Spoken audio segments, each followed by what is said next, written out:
महान दुख में फंस गया, परिणाम में पता चलेगा, अभी उसे पता परिणाम में। इसलिए ज्ञान ब्रह्मबोध प्राप्त करना बहुत कठिन, क्योंकि बिना निष्काम हुए आप आगे नहीं बढ़ सकते। तो बहुत सरल उपाय है, चाहे जो हो, जहां हो, जैसे भी हो, आप सबसे श्रेष्ठ भगवान के प्रिय बन जाएंगे और आपको इसमें इस तरह की कोई विशेष कष्टमयी साधना भी नहीं करनी पड़े। श्रीमद् भागवत में कहते हैं, अहो बत स्वपचतो गरीयान यज्जिह्वाग्रे वर्तते नाम तुभ्यम।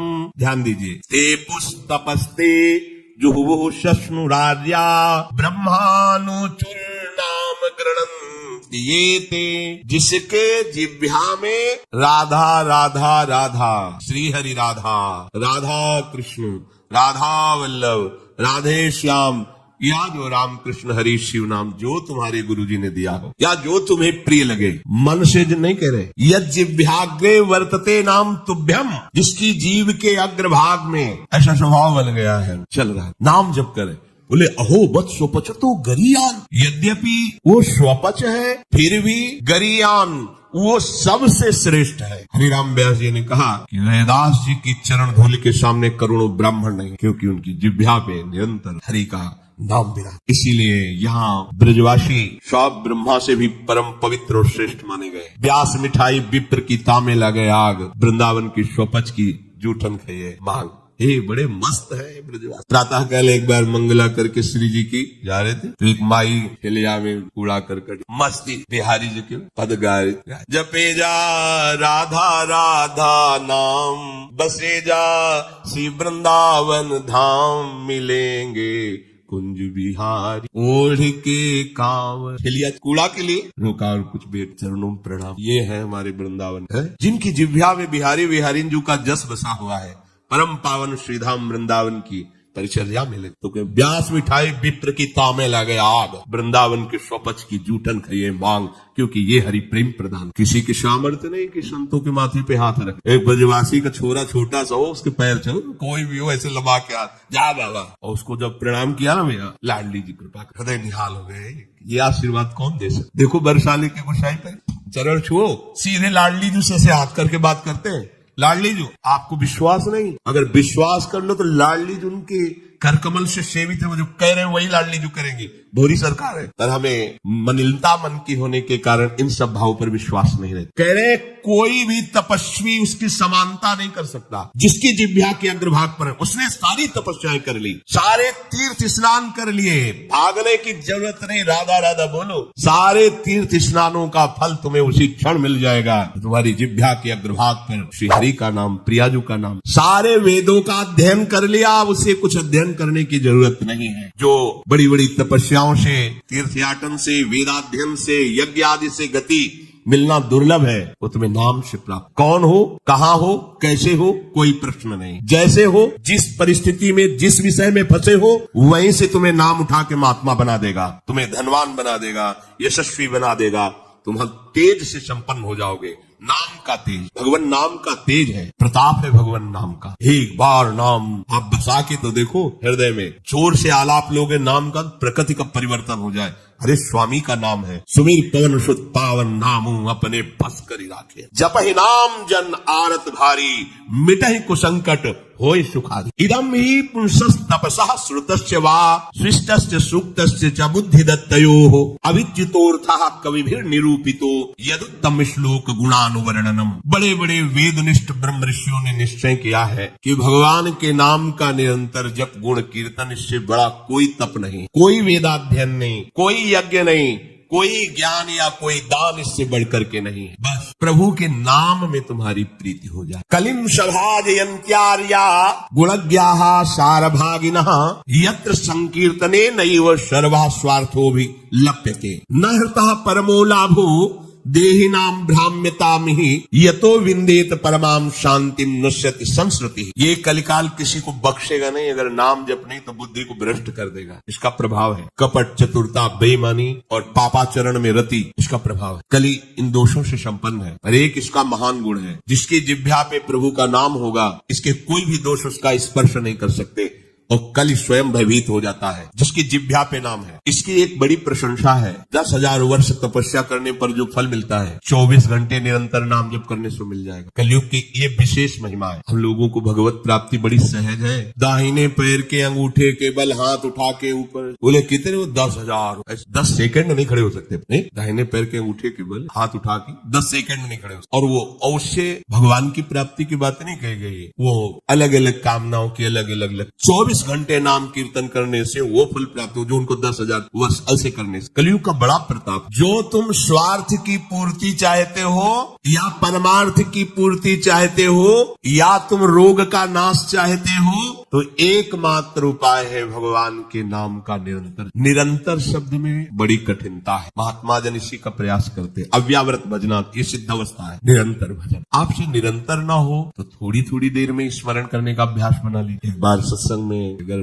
5 मिनट में एक बार राधा बोल दो, हर 5 मिनट में एक बार राधा बोलना है। राधा 5 मिनट फुर्सत करो, चिंतन या कार्य जो कर, पर 6वां मिनट न लगने पावे फिर 5 राधा। एक दिन आप देखना निरंतर नाम चलने लगे। इससे विषयों के प्रति जो आसक्ति है वो एक बार तो बढ़ेगी। होम्योपैथिक दवा जैसे रोग एक बार उभरेगा, आपको लगे वो बढ़ती नहीं है, अंदर छुपी हुई निकलती। ध्यान से सुनोगे तो प्रश्न खत्म हो जाएंगे। अपने लोगों के प्रश्न रहते हैं, जब भजन में बैठते हैं तो बड़ा मन चंचल होता है, बड़ी गंदी बातें आती हैं, ये वो। हम भी कह रहे हैं, जब आप नाम जपना शुरू करोगे तो पहले आपको जलन होगी, आपके अंदर ये विकार दिखाई देंगे, पर ये आते नहीं है, ये जाते हैं। धीरे धीरे इनका शमन हो जाए। और जब कभी आपको ऐसा लगे कि अब नाम जपने में हमारा एकाग्र मन नहीं हो रहा, तो बहुत सुंदर उपाय है, ताली बजाकर नाम कीर्तन। अपने को विजय प्राप्त करना है मन पर, और विषय भोगाभ्यास। और ये ऐसा नहीं कि ये नाचना गाना ये सब है, ऐसा नहीं, इससे भगवान की प्राप्ति हो जाए। जितने बड़े बड़े महान भक्त हुए सब नृत्य करते थे। मीरा जी रात रात भर नृत्य करती गिरधर के साथ। नरसिंह मेहता की करताल, 4 भक्त साथ है, करताल लेकर नाच गोविंद रीझ जाते। जहां कहीं 4 भक्त मिलकर कीर्तन करते होते हैं, नृत्य करते होते हैं, उन्हीं के बीच में गोविंद भी नाचते होते। हमारी अभी दृष्टि मायाकृति इसलिए हम देख नहीं पा रहे। प्रहलादस्तालधारी तरल गतितया चोद्धवा कांस्यधारी वीणाधारी सुरसिंह स्वर कुशलतया राग करता अर्जुनो भूत इंद्रो वादीन मृदंगम जय जय सुकराहा कीर्तने ते कुमारा यत्रागे भाववक्ता सरस रचनया व्यास पुत्रो बभूव। एक बार इन बड़े भक्तों का मिलन हुआ। श्री प्रहलाद जी, उद्धव जी, नारद जी, सनक सनंदन जी, सुखदेव जी आदि। अब इतने बड़े महापुरुष एकत्रित हुए, तो भगवान को बुलाया जाए प्रगट। बोले एक ही उपाय है, मद भक्ता यत्र गायंती तत्तिष्ठाम नारदा। नारद जी ने कहा भगवान वहीं आ जाते। तो श्री प्रहलाद जी ने ताल देना पड़ा। ये भगवान को बहुत प्रिय है। अगर आपको कोई संगीत नहीं आता तो भगवान का प्रिय संगीत है ये। राधा राधा राधा राधा राधा। ना किसी की जरूरत है और ना किसी के सहयोग की। ले भाई ढोलक हारमोनिया अगर नहीं बजा लेते हो, कोई राग ले, हम कह रहे कोई राग ले, राधा राधा राधा राधा ताल की, ये हमारा ताल बज रहा है। ये बहुत बहुत ही काम की बात है। आप मान लीजिए, आपको मन लगाने के लिए बहुत बढ़िया उपाय और भगवत प्रसन्नता का बहुत बढ़िया उपाय। जहां आपका मन न लगे आप देखना मन लग जाएगा। उद्धव जी ने मंजीरा उठाया। अब मंजीरा सब कोई न बजा पाए तो ऐसे ही उसको राधा राधा राधा जय जय राधा वल्लभ श्री हरिवंश राधा वल्लभ से वो आ जाएगा बजाना। हम ये देख रहे हैं कि प्रभु समस्त कलाओं से युक्त है और आप उनका गुणगान करो तो सीख जाएंगे। इतनी बड़ी बच्ची है, स्कूल ही नहीं गई, पूरी चतुरासी जी कंठस्थ सुधा निधि। आश्चर्य है, सुधा निधि के श्लोक बोलने में व्याकरण पढ़े हुए भी लड़खड़ा जाएंगे। ककहरा नहीं पढ़े, गई नहीं स्कूल। ये सर्वाश्चर्य में सकल विद्या विदित रहस्य श्री हरिवंश हित। हमारी स्वामिनी सकल विद्या विदित है, आश्रय निर्मल हृदय ने लिया, वाणी प्रकाश। श्री चतुरासी जी कंठ। हम तो आश्चर्य, पर सर्वाश्चर्य में स्वामिनी जो, इसलिए क्या नहीं आपको ज्ञान हो जाएगा। आपको क्या पता नहीं चल जाएगा। जब प्रभु को पता चल गया तो सब उन्हीं में समाये हुए हैं, सब ज्ञान आ जाएंगे। श्री उद्धव जी ने मंजीरा उठाया और नारद जी का प्रसिद्ध वाद्य यंत्र तो वीणा जी है ही, और अर्जुन जी राग आलापने लगे। इंद्र ने मृदंग बजाना शुरू किया। सनक सनंदन बीच बीच में जय हो, ये कोई हंसी मजाक नहीं जैसे कीर्तन में आप लोग बोलते हैं जय हो जय हो जय हो, आप बोलते ना, ये साधारण बात नहीं है। भगवान बहुत प्रसन्न होते इससे। बोले ये सनक सनंदन सनातन सनत कुमार बीच में नाम कीर्तन में जय ध्वनि बोलने लगे, जय हो, और सुखदेव जी भावभंगियां प्रकट करने लगे। जीव ही एक कीर्तन और नृत्य हुआ तो बीच में देखा प्रभु प्रकाश। तासा मावीर भूत छोरी स्मयमान मुखाम पीताम्बर धरा सगवी साक्षान मत और वो भी कोई खड़े नहीं हुए, वो भी तो नटवर नागर है, सकल कलाओं में प्रवीण। तो प्रभु नृत्य कर रहे हैं, भक्त जन आसपास मृदंग में। कैसा आनंद! ये जो आनंद आपको आता है, तो आनंद कौन है जानते हो? श्री कृष्ण। सच्चिदानंद रूपाय, उनका रूप क्या है? आनंद। आपके हृदय में उमगल, सबके हृदय में भगवान आ रहे हैं। प्रभु बोले हमारा अनुभव नहीं हो रहा, मलिन यंत्र है, यही करते रहो। थोड़ा आनंद आया ना, अब पूरा आनंद आ जाएगा। और जिस दिन पूरा आनंद आया, उस दिन से फिर तुम्हें कोई घसीट नहीं पाएगा। माया का जो आकर्षण है। भगवत आदि पुरुषस्य नारायणस्य नामोच्चारण मात्रे निर्धूत कलिर्भवति। जो प्रभु श्री हरि का नाम उच्चारण मात्र करता रहता है, कोई भी कलयुग का दोष उसके अंदर। कलयुग बड़ा सूक्ष्म विषय है। देखो, गर्भ में ही जिनको भगवान का साक्षात्कार हो गया था, वो परीक्षित महाराज, देखा कि एक जो शूद्रवत आचरण करने वाला पैर से मार रहा है, दंडों से मार रहा है, बीच बीच में लात। ये ध्यान रखो, किसी को भी पैर से, क्षम्य श्री भगवान है, कभी ऐसा दंड विधान किसी के लिए हो जैसा, पर ऐसे सहज में किसी को अपने पैर न लगे। अपने लोगों का परमार्थ है ना, कोई अगर लेटा हुआ है तो उसे नांगने की जरूरत नहीं, घूम के भले चले जाओ, उससे प्रार्थना करो कि आप पैर हट। ये ऐसे किसी को नांगना, किसी के पैर मारना, ये सब गंदे आचरणों में आता है। भक्तों के द्वारा ऐसा नहीं होता। हमें तो आश्चर्य हुआ, पूज्य श्री चंद्रशेखर बाबा के एक जो अंग सेवी थे, उन्होंने बताया कि बाबा का श्री चरण एक बार हमारी पादुका को छू गए, तो बाबा पादुका को ऐसे। हम कहा अरे बाबा हम मर गए, ये क्या हमारी पादुका? बोले अब तुम थोड़ी हो, तुम तो हरि के शरणागत वैष्णव हो गए। अब वैष्णव की पादुका पूज्य होती है, उसमें पैर कैसे? बाबा के उसी से है, और बाबा उनकी पादुका को, ये है भाव, वैष्णव भाव, ये भगवत भाव। हम गुरु हैं, चेले का तो ऐसा नहीं पूज्य हो गया, वो भगवान का दास हो गया। हम तो पोस्टमैन हैं, हमें जो मिला वो इधर दे दिया, लेकिन वो वही है, उसको उसी भाव से देखे कि भगवान का निज जन, भगवान का भक्त है। लात से मार रहा था, डंडों से मार रहा था। रुक जा, हमारे राज्य में कोई हमारे ऐसे धर्मयुक्त पशुओं को दंड दे और मेरा भय न हो, ऐसा कौन पैदा हो गया? नजदीक गए तो जब देखा कलयुग ने कि ये तो प्रचंड काल रूप है, भगवत भक्ति से संपन्न था, तुरंत उसने आग उतारी चरणों, महाराज रक्षा कीजिए, और मुझे भगवान ने ही सेवा दी, अब मेरा समय आ गया, अब मैं राज्य करूंगा। तेरा कलयुग, जी हाँ। देखो उसका परिचय कहां से हुआ? अधर्माचरण से। तो उनका जब तक मैं जीवित हूं तब तक तेरा राज्य नहीं आने। हमारी प्रजा में अधर्माचरण फैल, उनका आपको कुछ न कुछ तो स्थान देना ही होगा कि आप ठीक मदिरालय, और जो मदिरा सेवन, और जहां शरीर को बेचा जाता हो, भ्रष्टाचरण किए जाते हो, जहां जुआ खेला जाता हो, ये द्वित कीड़ा, मद्यपान करना, व्यभिचार करना। व्यभिचार उसे ही कहते हैं जो धर्म से रहित काम संभव होता है, जो अपनी एक पत्नी व्रत रहकर भगवान की भावना से संतानोत्पत्ति की क्रिया, उसे व्यभिचार नहीं कहते, वो दोष युक्त नहीं, गृहस्थ धर्म के अंतर्गत है। लेकिन जो अन्य ऐसी भावना, कलयुग को आदेश दिया कि आप रह सकते हो, जो मदिरा पीता है, जो भ्रष्टाचरण करता है, और जो मांस खाता है, और जो देव कीड़ा करता है, आप, क्योंकि वहां कोई ऐसा करता ही नहीं, यहाँ रह सकते। उनका महाराज आपने सब गंदे गंदे स्थान तो दे दिए, थोड़ा तो सांस लेने की जगह दो। उनका ठीक, अधर्म से कमाया हुआ स्वर्ग, उस पर वो खुश हो गए। हाँ ठीक है महाराज, आपकी आज्ञा के विरुद्ध बिल्कुल नहीं चलूंगा। चले। जरासंध का जब वध हुआ था तो उसका मुकुट जो था विजय में, तो भीम ने ही तो भगवान की प्रेरणा, तो अब ये उन्हीं के तो वंश में है ना। धरते ही शिकार की वृत्ति जागृत हुई, जंगल में गए, शिकार तो मिला नहीं, प्यास से व्याकुल हो गए। एक महात्मा समाधि में बैठे हुए थे, उनके आश्रम में प्रवेश किया। महात्माओं के आश्रम में प्रवेश करने की मर्यादा होती, आग, अस्त्र शस्त्र, अपना पद का भाव ये बाहरी रख, क्योंकि यहाँ सर्व लोक महेश्वर भगवान के चिंतन में लगे हुए हैं। और विश्वास रखिए कभी अमंगल नहीं हो सकता। तुम्हारे अंग रक्षक तुम्हारी रक्षा नहीं कर सकते जैसा भगवान नाम रक्षा करता है। तो भगवान नाम का वहाँ सुरक्षा कवच होता है जहाँ भगवत प्रेमी महात्मा होते हैं। इसलिए बहुत जगह शास्त्रों में पाया गया है। जैसे कर्ण ऋषि के आश्रम में दुष्यंत जी तो अंगरक्षकों को बाहर ही छोड़कर अपना राजमुकुट और चरण पादुका उतार करके बड़ी दैन्यता से, ऐसे कई जगह महात्माओं के, पर आज ही भूल गए। ऐसे आश्रम में प्रवेश किए, घोड़े से उतरे, कोई है, प्यास लगी है, तो ये मर्यादा है कि यदि राजा पधारे तो खड़े होकर उसका स्वागत, क्योंकि हम राजा के राज्य में रहकर भजन करते हैं। वो राजा हमारे भगवान का स्वरूप है, उसका खड़े होकर स्वागत और अर्घ आदि दिया जाए, ऐसा पूर्व ऋषियों ने किया है। अब वो समाधि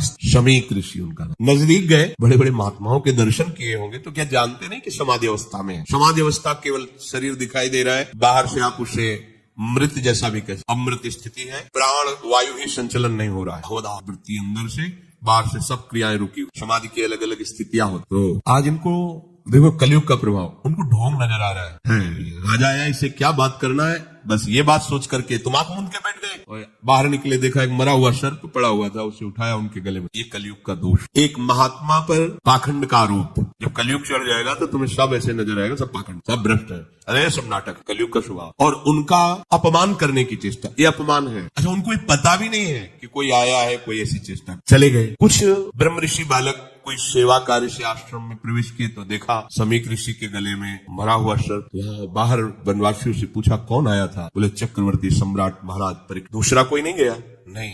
तो ऐसा अमंगल कार्य, इतना उनका अभद्र व्यवहार। एक ब्रह्म ऋषि से, छोटे छोटे बालक ही ऋषियों के थे, गए और श्रृंग ऋषि तर्पण कर रहे थे सूर्य भगवान का, तो जाके कहा कि आपके पिता के गले में मरा हुआ सर्प महाराज चक्रवर्ती सम्राट परीक्षित ने डाल दिया है। ऐसा धर्म का शासन करने वाला राजा अब इतना धार्मिक हो गया कि संत महात्माओं की स्थिति को भी नहीं जानता और अपमान कर दिया। ये समझते हैं कि इनको कोई दंड नहीं दे सकता, तो ये भूल करते हैं। ये दंडधारी राजाओं से भी बढ़कर प्रचंड दंड देने का अधिकार ब्रह्म ऋषियों के बालकों को भी है। जल उठाया और कहा मैं सत्य को साक्षी करके इस राजा को शाप देता हूँ, 7 दिन के अंतर्गत भयंकर रूप धारण करके तक्षक डसे, उसकी 7वें दिन मृत्यु हो जाए। अब बधाए अपने पिता के गले में लिपट कर रोने लगे। बहुत हिलन डुलन रोने की आवाज, धीरे धीरे प्राणवायु संचलित, आंख खुला और कहा रो क्यों रहे हो? उन्होंने कहा सर्प डाल करके परीक्षित जैसा अपमान, कोई बात है, और हमें चाहिए था कि हम उनका उठकर स्वागत करते, उनको जला भी पिलाते, गलती हमारी। देखो ब्रह्म। तो अन्य ऋषि बालकों ने कहा कि श्रृंगी ने तो शाप दे दिया, तुमने भयंकर ऐसा किस कार्य,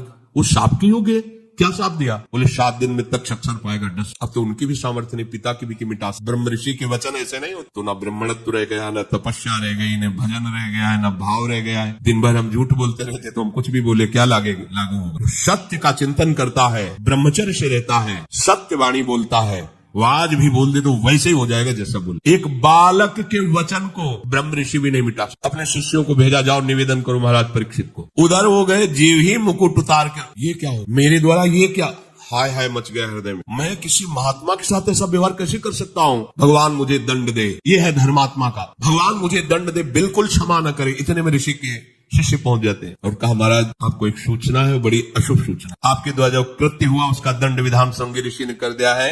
आज के 7वें दिन तक सर्प आपको डसेगा, आप अपना उपाय कर लीजिए। कल्याण का, बचने का तो कोई उपाय ही नहीं है। बहुत प्रसन्न हुए जैसे किसी ने उनको महासुख दे दिया। ये है भगवान के आश्रित, कोई भी साप ताप भय नहीं प्रदान कर सकता। प्रसन्न हुए, मैं तो मांग ही रहा था कोई दंड मिले। बहुत अच्छा। जन्मेजय को बुलाया, उसी क्षण रात दिया और गंगा किनारे जा करके बस आमरण अनशन व्रत, एक बूंद पानी भी नहीं पीऊंगा। और कैसी भगवत प्राप्ति हो 7 दिन में चिंता नहीं कर रहे थे। बड़े बड़े संत महात्माओं ने जब साप की बात सुनी, सब आ गए गंगा की। उसमें भगवान व्यासदेव जी, वशिष्ठ जी, बड़े बड़े महापुरुष नामी सब आ गए। सबसे पूछा 7 दिन में निश्चित भगवत प्राप्ति हो जाए, आप सब हमें ऐसा उपाय बताइए। सब आपस में विचार ही कर रहे थे। इतने में देखा आनंद में मगन हुए निर्वस्त्र दिगंबर भगवान सुखदेव। 16 वर्ष की अवस्था है, कृष्ण नाम जिह्वा से निकल रहा है, जीव आए सब। कैसे 7 दिन में भगवत प्राप्ति? बोले 7 दिन के पहले ही तुम्हें साक्षात्कार श्रीमद् भागवत श्रवण कराया और पूछा बेटा परीक्षित तुम्हें इस समय क्या तक्षक से डर है?